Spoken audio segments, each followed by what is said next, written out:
You're smart, you're motivated, you want to do something big. You're on the verge of being a young boss, and we're going to help you get there. I'm your host, Isabel Garino, and welcome to the Young Boss Podcast, where youth is your power. Do you get your skincare advice on TikTok? Shame on you. This week, we welcome our first non-married partnership who bootstrapped their brick and mortar with less than $5,000. We talk about starting a business without spousal approval, the worst part about having a partner in business, why membership offerings are a revenue game changer, and how niching down provides better product and services. I'd like to welcome Chantay and Lisa, co-founders and co-owners of Cleanse Face and Body Bar, a boutique skin-focused spa in Gilbert, Arizona. Let's dive in. Welcome, ladies. Thank you. Thank you so much. I am so excited to have you guys. Wow. For everyone who doesn't know who you are, they are my absolute favorite business owners, okay? I love your business, and I go there all the time, and I send all my friends. So tell everybody. Now they're like, what is it? Oh my gosh. Right? Firstly, thank you so much for even supporting our business. We appreciate you. And thank you for having us. It's for real my favorite. Yeah. Tell everybody what you guys do. We are Cleanse Face and Body Bar. We are a facial spa in Gilbert, Arizona. We mostly do facials and skincare, but we do a little bit of injections as well. A little bit of injections? Little injections, yeah. Okay, I need to come in. Yeah. I need to come in more now. Yeah. Okay, tell me, how did you guys meet? So we both worked together in a spa inside of a gym, inside of a health club. Okay. In Chandler, and that was in 2016, I think. Yeah. She was a massage therapist. I was an esthetician. Since then, she's gone and become an esthetician, and I became a nurse. Yeah, that's where we met. I think we kind of just clicked. I remember specifically though, you got in a car accident or someone hit your car, remember? Yeah. And you needed a ride home. And we had already been working together for a couple of months, but that. this is what I remember is she needed a ride home, and I was like, oh, I'll take you home. And I feel like ever since then, we kind of just been inseparable. Car convo. Yeah. We work out together, we travel together. Yeah. That's been 9 years almost. Okay, how did you come up with the idea to open your own thing, right? You were working with someone else for someone else. Yeah. Yes. What started this? I think anytime you work for somebody else doing a job that's requires some kind of technical skill, sort of technical, service-based, I'm the one providing all of this and someone else is making more than 50% of the profit here. Mm-hmm. So I think the idea is just automatically always there. You're thinking there's so much more money to be made. Yeah. Why am I giving that money away? Mm. Yeah, you think that. Yeah, you do. Yeah. Okay, you think idea. that. Yeah. Well, so it's not true. Is that what you're alluding to? It takes a long time to get there. Yeah. It does take a long time to get there. Hence why not everybody does it. Yeah. Or when they do go branch out, then they're not as successful. Yeah. But you guys have gotten to the point that you're not even doing procedures or services anymore. Exactly. Mm-hmm. You full-time have a staff. Yep. How many employees do you guys have? There's 14 of us total right now. Amazing. Yeah. Including us. Yeah, including us. Including you. And we're growing, but including us, 14. And you're about to expand. Yeah. We are. Which is incredibly exciting. Congratulations. Thank you. Thanks. We're so excited. That is huge. Yeah. So how long did it take before you had this idea to shopping for a location to opening doors? Was this a long process, or were you guys pretty we know where we want to be, we know what we want to do? No, we had a couple of different ideas, I think. I left for a trip, a 4-month trip, and then I came back in 2017, and we opened in 2018. So a full year, I think. But in that time, we were shopping around with another person, actually. We were going to share a lease. We thought maybe we wanted to get our own lease space with this person, not as a partner, but as another renter. Okay. And then that didn't work out. And then we came across this other med spa that we decided to rent a room from. And so we started there. And that was in 2018, October. So probably about a year. I'd say it took a year. Mm-hmm. From when we decided that we wanted to do this to when we actually signed our lease and got our location. Mm-hmm. So exciting. Yeah. That is amazing. Okay, you two first shared a room when you started. Mm-hmm. So tell me about that, the growth of the business and then you guys being partners. I'm sure everybody listening, watching is I want to go in business with my bestie. What does that actually look like? Yeah. I think too, I was just going to say too, before we started, we were like, oh my gosh, this is going to be so fun. We're going to get to spend so much time together. We're going to have our Mondays. We get to drink and shop during the day. That's why we got into it together, right? We thought we were going to spend a lot of time together. I forgot about Monday. What we used to do is every single Monday we would get together and go day drink. Yeah. It was Monday. And go shopping. Yeah, and Monday. That's what we called it. Yeah. Oh, we're going to have so many of these. Remember we had matching t-shirts at one point? Yeah. We were It was great. It was so fun. Yeah. So that was That was really fun. Actually, the reason what it was like in the beginning was I wanted to go to nursing school. Yeah. Our boss at the time, I was working, I think, how many estheticians? It was me and you? Yeah, and then maybe one more. But I was like I was the lead esthetician. Yeah. And she didn't want to give me the time off to go to nursing school. And I was like, I really want to do this. It's hard to get in. I got accepted. Like, I want to be able to do more than just facials. Yeah. So we went into renting the room together just to basically get by while I was going to nursing school. And she could take her clients and make a little bit more money. And then it just kind of snowballed into, wow, I think we could maybe hire an employee. Wow, I think maybe we could have our own space. Yeah. And I don't know that it was how we intended it to go. Yeah, I think fast. maybe it was how you intended it to go, but I wasn't thinking big like Chantay was thinking. I don't know if I was, or I think maybe long term, right? But this happened very fast, Very quick. maybe in like 9 months. From when we opened opened the doors for our very first room rental to getting our own space was probably about 8 But 9 also, months. remember, Instagram was like just kind of taking off. Yeah. Okay. And we were putting minimal effort into Instagram, and it was like blowing up. And everyone was finding us on Instagram, and it was almost like we couldn't keep people away. If only that was our problem. Yeah. Now, Instagram has changed a lot since then. And so that really Instagram kind of got us going. Yeah, it was cheap advertising back then. Free. Free, literally. Yeah. What do you guys do for marketing now? We do social media, but also a lot of Mostly Google. social media. Google helps. Google My Business is really important, and you have to like keep that updated. Yeah. So we use a lot of that. Email marketing, target our current audience to grow in that way so that they can refer out. Yeah. Those are 3 main, probably referrals, Google and Instagram still. We do have like a couple other odd things that we try here and there. random things here for and there. Instagram. What's been the oddest thing you've tried? Like we have a hand sanitizing station at a grocery store. Oh yeah, I forgot about that. Honestly, I did forget about that. They did reach out to us and they're like, hey, do you want to sponsor our hand sanitizing station? We're like, yeah, sure. Sure. That's a couple $100 Did a it month. bring you I'm any not clients? sure. We just started a couple months ago. Yeah. We'll find out. I'll let you know. Yeah. I did forget about that. It's on Gilbert and Warner at the Fry's on Gilbert and Warner. So if you're ever over there. Okay. Not Gilbert and Warner. Cooper and Warner? Stapleton? Cooper and yeah, Warner. Cooper. Okay. Cooper I gotta and go Warner. get some hand Yeah. sanitizer, Yeah, some like squirt that's squirt. the wipes, I think. Oh, it's wipes. I think it's okay, wipes. sorry, Sanitizing wipes. Okay, You know how that to- is so funny. I forgot about that. Okay, what is the hardest part about having a partner? I think there's, sorry, go on. So for me, I think like, actually it's mostly good. Like you split the financial obligations, right? That's a really good part. But also like when you go to pay yourself out, you also split those financial, you know, it's 50-50, right? That's what we are at least. And so when you're going into a business, it's great when you begin because you're putting in 50 and I'm putting in 50, but we both get 50 out of it. Yeah. It'd be really nice if one of us can keep 100% of our investment Profit, and our profit. Yeah. But that also helps us expedite our growth too, because we can both reinvest in that same speed that we were putting in originally. And but we're not doing services anymore. Yeah. So that, you know, the money that we make is the money that our service providers are making for us.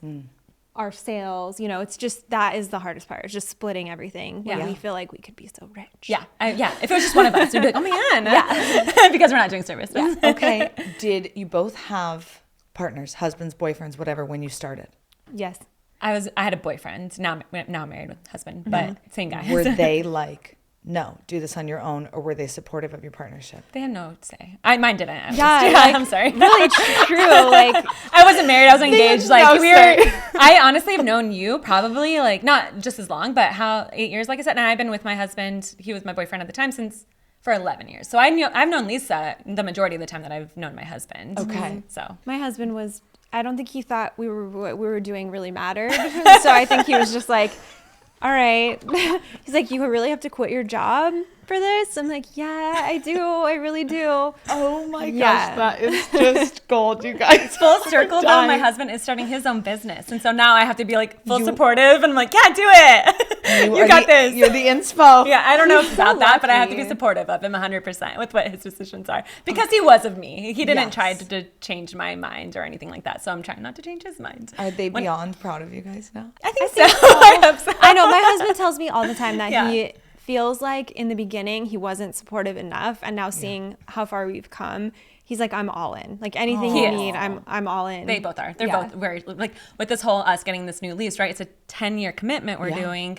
And Huge it's not financial cheap. obligation. It's not. Gilbert's expensive these Gilbert's days. expensive. Yeah. And they're both like, yeah, sure. we'll sign it. Where do we sign? When? And so that's really nice. Talk to me about that. I know we were talking a little bit before the podcast, but for people who are listening who are saying, well, I want to do a partnership, what does that look like legally, financially? Yes, you're splitting everything you put in for it. You're splitting everything you make. But when you go to sign a new contract, your partners are also involved in this because heaven forbid one of you passes, you're now in business with her husband and vice versa. So what does that actually look like legally? Exactly like you're saying.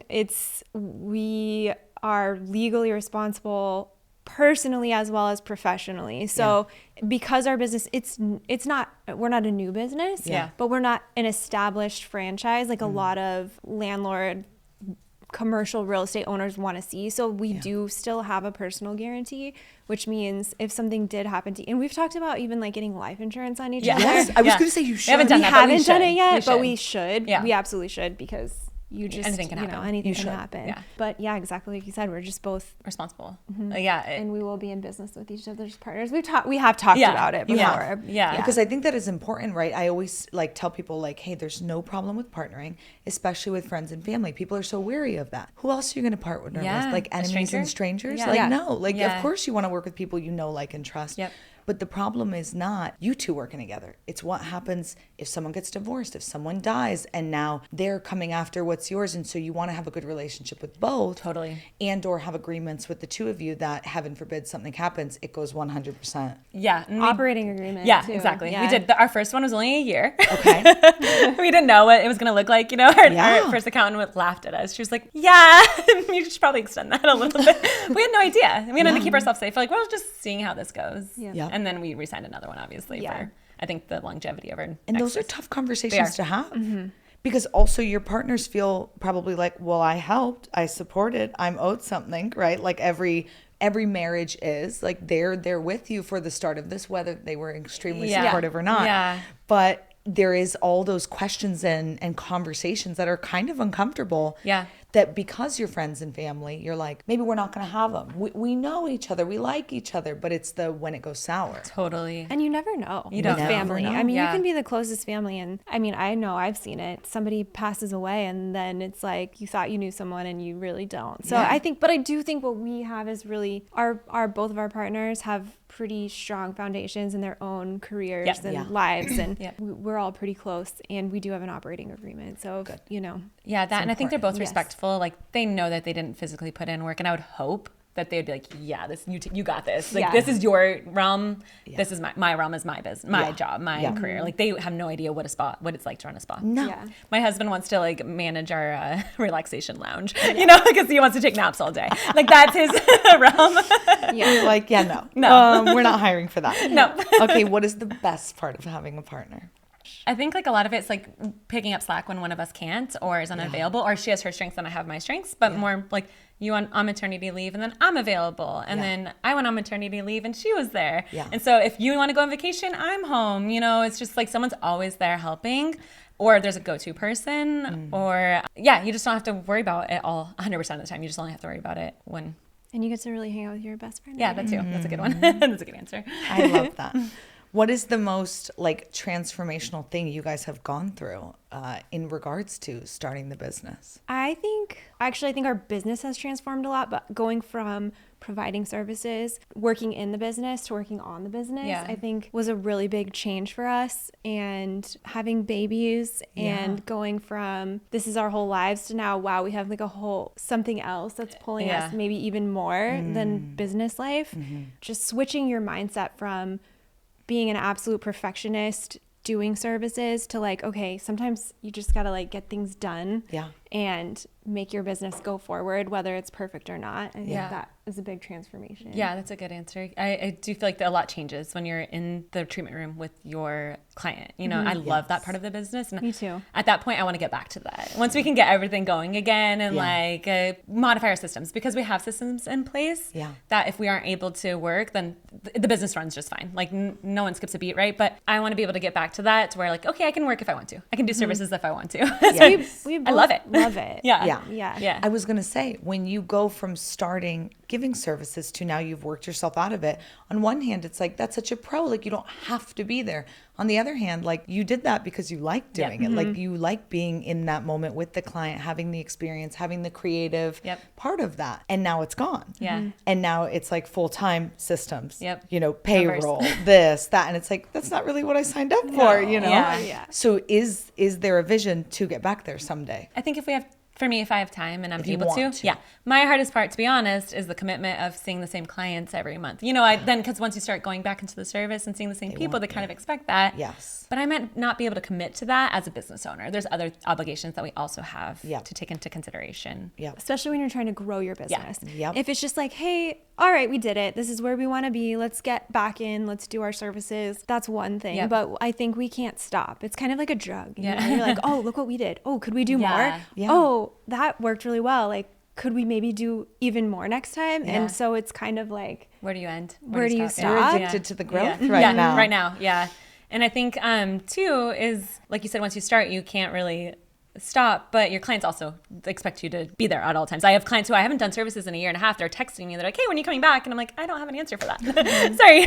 I'm not yet. and then you want to keep up with the trends and what's newest and and keep your skills fresh. Yeah. And when you haven't really done that, I have a client who's like, I'm only getting facials from you. I only want to see you. And I'm like, okay, well, I'll give you a facial. I haven't given a facial in like 6 months, but I'm happy to do it. And then I'm thinking like, am I going to be good enough at it still? Do I remember how to do everything? So there's that part of it too. That's like, when you step out for so long, how much do you remember and how good are you at your job at that point? But also for me with my nursing, I definitely want to keep that skill going. Yeah. And so I feel like I have to keep doing injections. So yes, I am planning on that. And then when our estheticians call out sick, we're able to like cover for them. Which we do. We step in and we take clients. And that's fun too, because it it's is like fun. you still get to kind of like be in it, but it's not that. They're Yeah. not signing up to be with you. You get to like fill in. Yep. Fill And in I'm the just filling in gaps. today, so you're gonna have to see someone else next time. Yes. And then they're like, can I see you again? And you're like, sorry. Yeah. Yeah. Maybe next time someone else calls out. Right. Like, we'll see. Yeah. We'll see. Hey you, why waste time scrolling through social media when you could be learning how to raise capital, manage a team, and be a boss? It's time to level up and hit that subscribe button for the Young Boss Podcast. Now, back to the show. What is the hardest part of being a business owner? I think managing people. That's probably for me because I'm not a manager. I'd never learned to be a manager. I didn't train. I didn't go to school to be a manager. I didn't have a leadership role in any of my other jobs. I've always been a service provider. Yeah. Yes, I totally agree. are I the end manager. up being the one that I have been a manager in past jobs. So I do end up being kind of like HR for the business. Not that I want to be, but somebody's got to do it. So it's very difficult to manage people. I feel like my dream is that I go to work, everybody just does their jobs and everyone's happy and everyone goes home, and that's never how it works. So For the most part, though, we have a great team who we don't have to micromanage do. anyone, which is really, really nice. Yeah. It's more so like they need to change their schedule, so we have to manage the schedule and play Tetris and figure out who's working when and how to make that work, and personalities and culture. And conflict resolution, there's not always, you have personalities that like don't necessarily go together, but they're working in really close proximity to each other. Yeah. And we're women. And we're empathetic, caring women that we don't like confrontation. We're all introverts. Like it's different in our fields. I think hair might be a little different. Yes. Where everyone's like, they're a little bit more outgoing and maybe more combative, but in a nicer way. Whereas like, we just don't want to hurt anyone's feelings. So we don't want to bring anything to anyone's attention. So that's part of it. That is really interesting. I never really thought about it, that different spa services are going to bring a different personality. Yeah. Someone who is a typical hairdresser is very different than someone who's a masseuse. A masseuse is probably usually an introvert. They're right? weird. Yeah, I'm here to say massage therapists are kind of, I am a massage therapist. It depends, but they're weird. But they're rubbing me. What do you mean they're weird? No. Just different. Like exactly. Like they're Like empathetic, quirky but also personality. Maybe not creepy, but like more so like I'm not trying to be. No, I'm sorry, not creepy. I want to say more like they're so focused on trying to heal you, right? So like that's exactly what they're looking for. They're not. I'm not saying they're creepy by any means. They're just weird. Okay. Whereas like as an esthetician, you can kind of relate to people a little bit more. Yeah. Like you're still in someone's personal space, but you can at least have a conversation. Yeah. You know, where massage therapist might be, it's just different. You're not supposed to have a conversation. You're not supposed to. So I think they're just meant to be introverted. Now, hiring and going through that process and trying to find massage therapists is really hard. So I want to ask this. When you guys are hiring, are you like, okay, great, you have to give me a facial so that I can know that you do it right? Is that like protocol? But if we did that, we would have hundreds of facials. We have so many estheticians who are applying. It's like insane. Hundreds. It's crazy. When we put out an Indeed offer, like we get like at least 100. We don't even pay for ads. It's like, we're just like, hey, we're hiring. So you don't have a problem with staffing, but it's finding the right staff who fits the culture, who does the service well. So it's not just in the interview, are you doing like a culture interview first? Yeah, so we do first rounds of interviews where we just talk to people. Just talk. Because we've been doing this long enough that we can train anything. Yeah. You go to aesthetic school, you don't learn everything that you really need to know. So we're not afraid of training, but you can't train a personality. So that's one of the things that we look for. Yeah. And so everyone that, if you come to Cleanse, everyone you see has been like really thoroughly interviewed and vetted. Yeah. And we care a lot about our service providers and what they know and how they present themselves and the service that they provide. So, and the comfort they bring. To answer your question. Hire for heart, train for skill. Exactly. Right? Yes. You have to do that first. And if they're not a right fit, then it's not a right fit. Right. Because you're not just thinking about them in the room with the client. You're also thinking, how are they going to blend with all the other staff? That's a really good point. You know, it's multiple factors here going on because they may be great one-on-one, but then it's like, oh, but they're not going to vibe with the team. I mean, we've hired people who were like, wow, they give such a great interview and they're really good. And we hired them and it just didn't work out. Yeah. And you learn. It just happens. A lot. And What's like the longevity of someone staying with you? So we haven't, I think 5 years. Going on 5 years. Yeah, going on 5 years. Right now, yeah. We have two. One's like going on 4 years and one's going on 5 years. Wow. And then one's 3. A couple others are 3 and 2. So like we just hired somebody else. So she just started a month ago probably. But other than that, we have someone going on a year. When they're with you, they're with you. We hope we try. So, yeah. Do they ever try to do what you guys do and say, I can go do this on my own? But we encourage it. Truly, we do because I think what we're trying to do with our whole entire industry is elevate it because when other estheticians succeed, I think we all succeed because we're legitimizing skincare. I think a lot of people think, or it used to be at least, when I first became an esthetician, I remember going to school and telling people, I'm going to school to become an esthetician, and they would say, oh, like an anesthesiologist?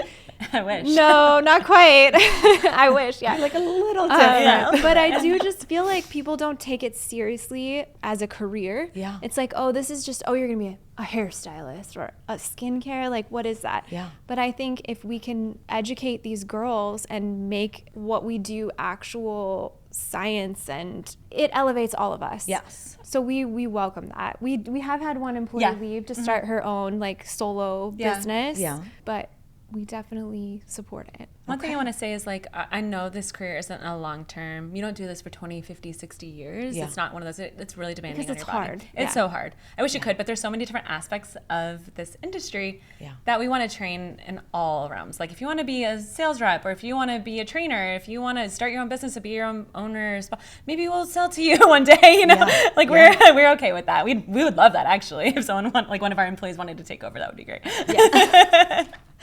Okay. 10 years from now. But. Okay, I want to ask you guys quick fire questions. Okay. What's your favorite sunscreen? Mine right now, I'm using the Sun Better like Tone Smart Compact. It's like it's like makeup almost, but it's sunscreen, and you can just put it on really fast. Okay, a compact one. Yeah, compact, Tone Smart all the way. Yeah. Okay. Nothing better. It goes well with anyone's skin tone. Yeah. It's my favorite. How often should you get a facial? Once a month at least. Yeah, some people do actually twice, but probably monthly. Yeah, monthly. What's a really good sales here in the med spa industry? That's a good question. Like I don't have a number to compare it to. But I will say like good booking percentage, like the amount of services you do is like 75%. So like if you have 100 hours available, you want 75% of those booked. That's the goal, I think. I don't have that dollar amount may change because we do mostly facials. The med spa does higher price services. So Right. just may It's look all over different. the place. Yeah, it would be different. Favorite skincare brand? I love to give facials with Eminence. Like that's my favorite because it smells good, it feels good. Yeah. But I personally use Skin Better. Skin Better all the way. Face Reality though, if you have acne. Yeah. Okay. Face Reality is everything for acne. Yeah. If you have acne, don't do anything else. Yeah, Stop Face Reality. everything and use Face Reality. Yeah. Okay. Yeah. You heard it here first. 3 summer skincare tips. Sunscreen. No, reapply. Don't forget The sun, if you're going to be on the water, the sun reflects off the water onto your face. A hat is not enough. Also, heat causes pigment. So even if you're outside, and you're wearing a sunscreen and you're well protected, you still could be getting pigmented from that. So try to stay cool, guys, in Arizona. Heat causes pigment. Yep. I just learned Absolutely something today. can. Internal heat can cause pigment, especially hormonal pigment in women. Less so men, but that's where melasma is a big trigger, is hormones and heat. So Wow. yeah. Okay, any business books that you like, or books about business? One that I remember a lot is The Compound Effect from Darren Hardy, I think. Yeah. I just feel like it's such a big one. It puts you in perspective. Like, things don't just happen overnight. Nope. It takes, even if it's like a daily goal, like you just hit your goal every single day, and in 1 year it's going to make massive change. Yes. And imagine what your business will look like in 10 years Yep. if you keep doing that. I love that. Yeah. I don't have an answer. She seconds that. Yeah, I just like that because it's like anything, every single day that you're in your life, you're doing something. What am I trying to say? Like going towards the goal. You're going towards the goal, but like in a year, the time's going to go by anyway. Yeah. You might as well work hard during that time, even though it Yes. seems so incremental and so trivial. Like that time passes by anyway. You might as well think like in a year, look what I created, look what I did, instead of, well, that was hard that day, so I didn't do it. Yeah. Yes. That's a good point. Like, posting social media every day is hard. Oh, but it adds up. It adds up? Yeah, everything adds up. What is the worst social media skin care advice? I mean, there's so many bad ones. Like, how do you choose? I literally saw something the other day where someone was saying to put Elmer's glue on your nose and use it as a like peel pore off the shred. red. Oh, And I God. just wanted to like scream. No. I really hate those videos right now where people are dermaplaning at home and putting baby powder on their face and using those little twinkle razors. Yep, on TikTok. Oh, yeah. It's all over TikTok right The now. rage. Yeah. I just know because I've had so many clients personally that say like, oh, I dermaplaned myself at home and I really messed up my skin. What can I do? Like, Yeah, nothing. my skin is compromised now. You Like, just what do gotta I do? wait Yeah. and let your skin heal. I can't use can't X, Y, and Z, but heal your wound faster. Yeah. Oh, no, Yeah. that is not good. You know, in other countries, skincare is not just your face and neck. Like in the US, right? Like it's like your full body. Yep. Do you see trends going that way? I do. Yeah, Yeah. absolutely. That's why we're face and body. Yes. It started with like, oh, we do massage, so let's put in body. You know, Yeah. we want to do body peels, but Yeah. we got too busy doing facials, and so we're gonna kind of go back to. And we kind of like niched down Yeah. from doing a lot of things to just facials. But now that we're expanding to that point, one of the things we're talking about doing is more of like a holistic. We'd like to do red light therapy for your whole body. Yeah. Yeah. Salt, Sign me up. Salt therapy for your whole body. Yeah. Like Okay. just some things that are more whole body wellness. because of that reason. It is so It's true. important. Like you go to other countries and it's full body skincare. like the in America, it's Egyptians, like bathing skincare, in like and it's like you know we have skin everywhere. your Like- face doesn't end at your chin. Have you been to Iceland? No. Okay, so I've been to Iceland, and they have so many of these thermal pool wellness Yes. spa things, and Yes. I just love that idea. I love it so much. I wish we could do that. Yeah. Maybe someday. Yeah. Maybe someday. Yeah, Okay. someday. That's the way we're gonna go. I like it. I also feel like something that you guys have done that I know other people do it, but I think in a business sense, to me, it's like, oh my gosh, it makes so much sense. Subscription. Like I pay for my monthly subscription. The money goes out. I don't even notice it. Yeah. And when I come in, I'm still paying a little bit more because I'm always adding something Yeah. on, right? Yeah. They're like, do you want to try this? Do you want to do this? I'm like, yes, I do. Of course I Not do. this much, I like it. And then tip and then this Yeah. and that. And so it's like, but I don't even notice that. Yeah. When did you guys think of that, or has that always been a part of it? It wasn't at the beginning, that's for No. sure. Because we didn't know if we were going to be able to sustain a membership. We were just getting started. Yeah. And I think probably when we started hiring employees, where we had more people coming back monthly, and we could accommodate for more people, is when we started doing a membership. Yeah. Because if we couldn't keep our memberships booked, we don't have space for them because it was just us two. That's not worth it. Yep. But once we had availability to accommodate the members and also new guests or clients bringing in their friends or whatever, like we want to make sure everyone was able to come in. Yes. And memberships are an interesting concept in business, especially for what we do, because technically we're losing. Yeah. We're not making the higher dollar amount. It's not as profitable. Right. Short term. But what we do get, and that I think is important, is you get those recurring, not just the recurring like Revenue, dollars yeah. revenue, but you're getting people through the door. Yep. And people coming in through the door means more opportunity to build community, Yep. to buy new products, Yep. to try new services. And that is more valuable, I think, than those few dollars that we're losing in revenue. And the lifetime value of that customer increases so much if they're a member. They're just going to stay, 5-10 years. That profit is going to be and huge. everything's going to memberships Yeah. now. Everything. Like every single thing is a subscription or a membership. Everything. Which in a way as a convenience thing. Yeah. I think we don't always think of it as like, oh, do I need this? It's more of like, wow, that's just, now I can just not even think about it and get my self-care done. Book my appointment, come in same day or time every month, and I don't even have to think about it. No.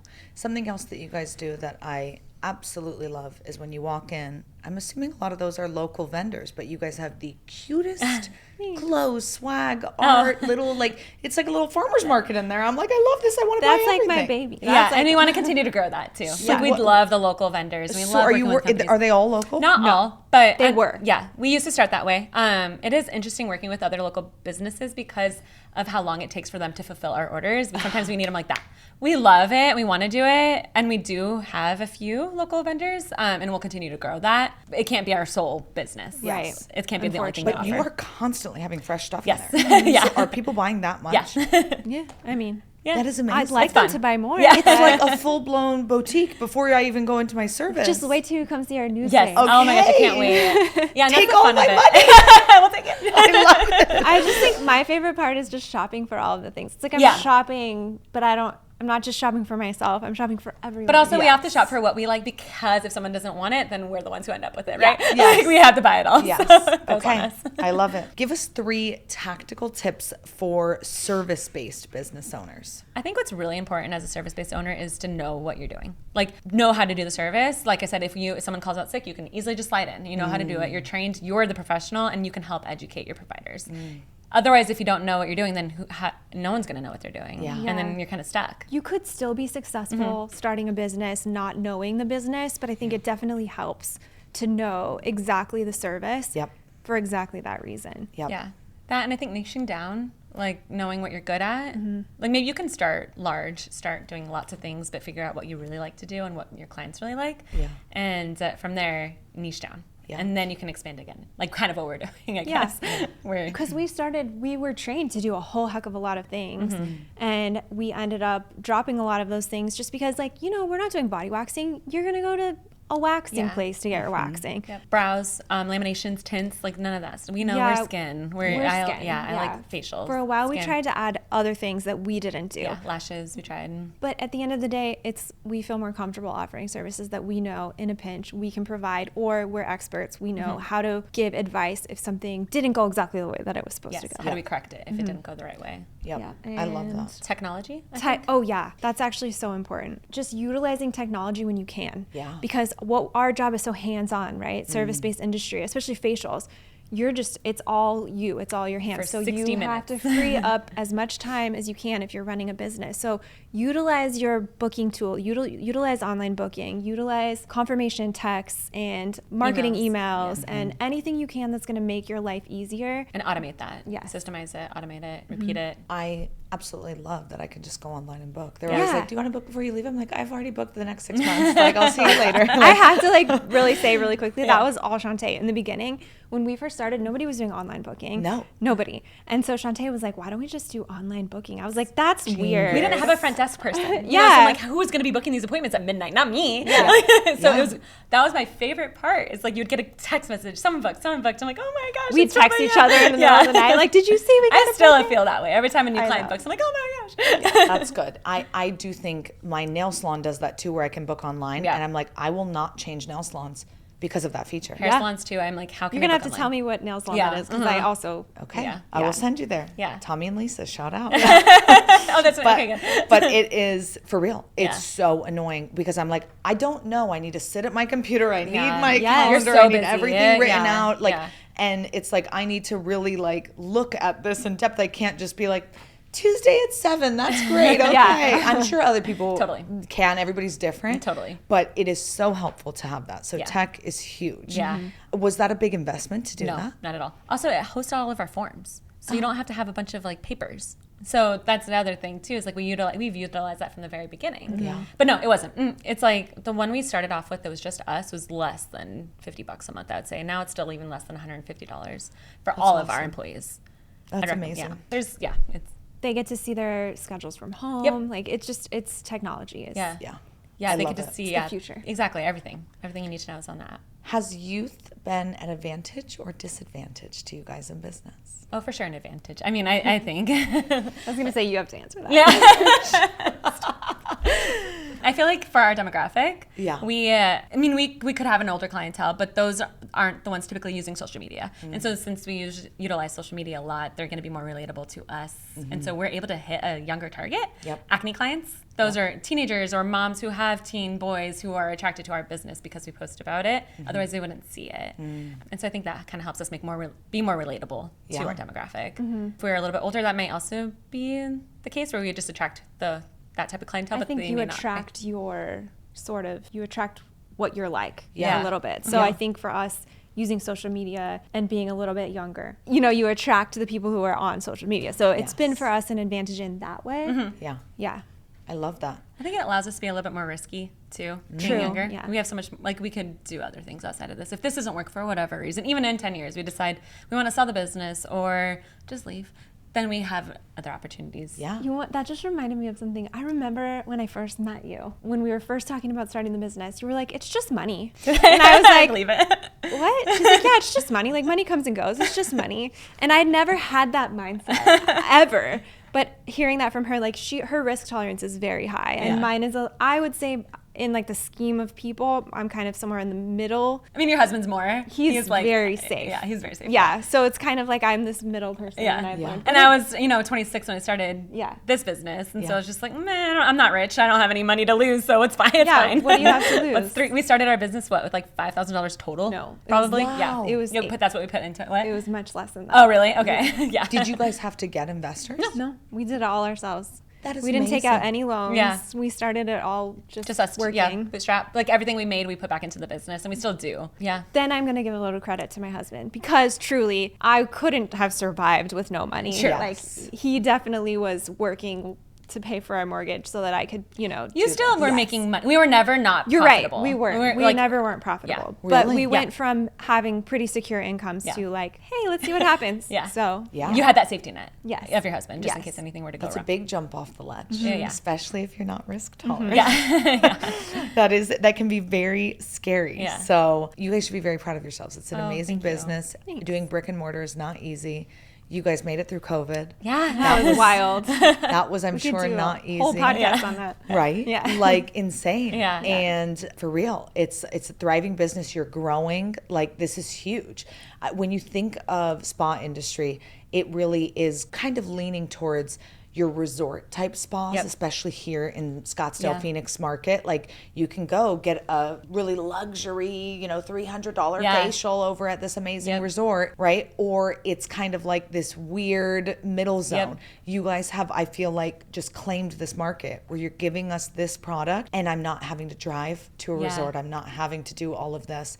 It's amazing. That's kind of what we think, like we're bridging that gap of like going is. to a corporate franchise and getting like a 50-minute facial. That's like, meh. We're customizing ours completely. You get 60 minutes for that time and you don't have to pay resort prices. But we both worked in resorts. You're getting that same, and we trained our employees as it feels like better. like that is the level of what I'm getting, but I'm not paying as much and I don't have to drive as far. Yeah. Right? You do lose a we'll little of keep the you amenities, around. but Keep me, okay? I'll be your spokesperson. You're the I greatest love hype- your yeah, business. I love it. you Oh, you're guys. so sweet. I love it. Okay, what does being a young boss mean to you?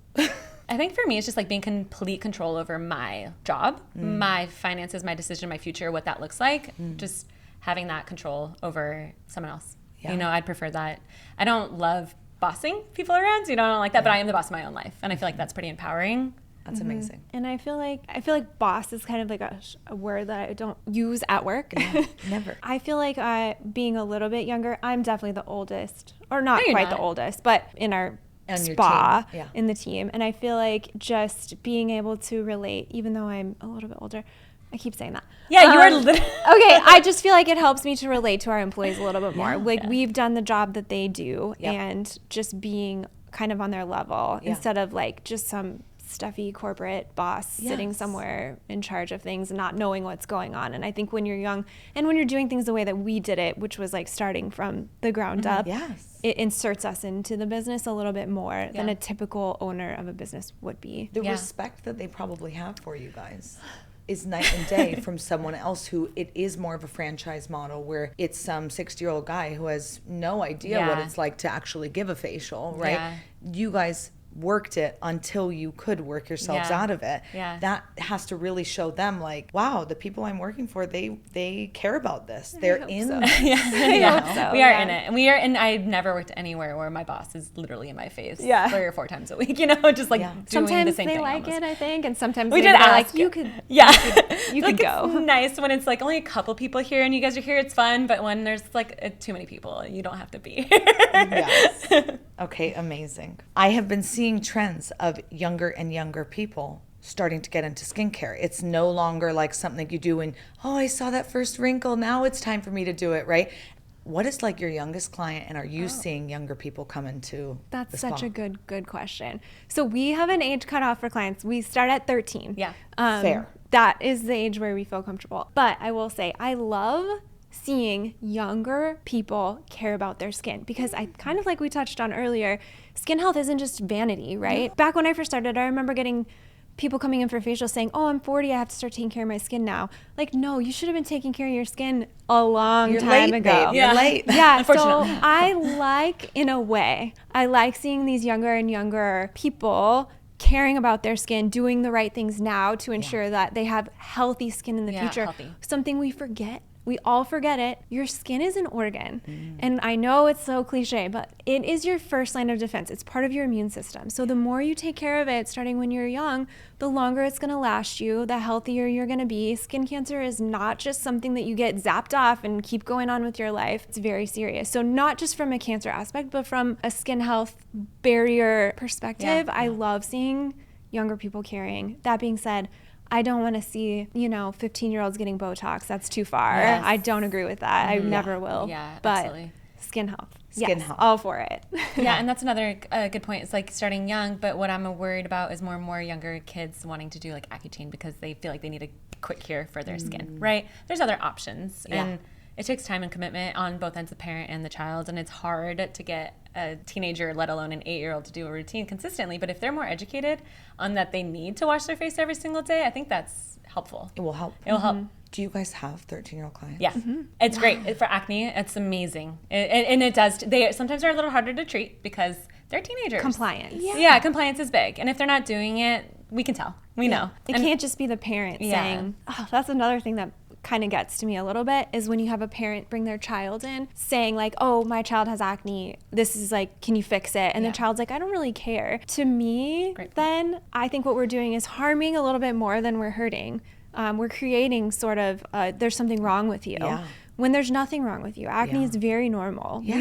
We talk about it like it's some kind of like disease. That's not the case. So I do take a little bit of issue with those parents. We don't get them a lot. I've seen them in the past, but you got to remember, it's all about creating confidence in your own skin, no matter what that looks like. Nobody has perfect skin. We all have pores. There's no such thing as erasing pores or making your pores look smaller. That's acne. Just not possible. If we treat acne, we keep it on the back burner, but your skin is going to be acne prone probably for a really, really long time if you have acne. It is really funny the words that are used in skincare. Curing acne, anti-aging. We're all aging. We're never gonna not age, right? And shrinking pores. Shrinking pores or erasing pores. It's just like the language that's used is straight up marketing lies. Yeah, it's all lies. Yeah. Like, and it's harmful. It's harmful. Yeah. Because you could be using anti-aging all day. You're still going to get 1 year older. Your all skin is going to get older. Like it's going to keep going. Like you can be treating acne. You're never going to cure acne. You will get a pimple on the day you die. Just when you're 89 years old, when you're 100 years old. Using that one makeup brush that you didn't clean 10 years ago. That's right. Beauty blender. Like you can't stop all these things. You can just help treat them. You can help have better procedures and better education around it. But that is tough with young people because kind of they're going to have acne no matter what. And you don't want them to get in their head about it, but you do want to help them get better, systems. Just like it's a great thing to wash your face and put on a clean lotion. You don't need to be doing 1,000 serums, but just a simple skincare routine. And then as you age, incorporating more things. Totally. Change it up. You probably will need to change it up too. That's a great way to say it. Amazing. Yeah. Thank you guys so much for being here. It was amazing learning all about skincare and having our first partnership on. So thanks for sharing all the ins and outs. Thank you for having us. Yeah, thank you so much. Thanks for listening to another episode of Young Boss with your host, Isabel Garino. Be sure to like, share, and follow on Instagram and TikTok, and subscribe wherever you get your podcasts. And let us know, do you prefer a facial or a massage? We want to know. We'll see you next time.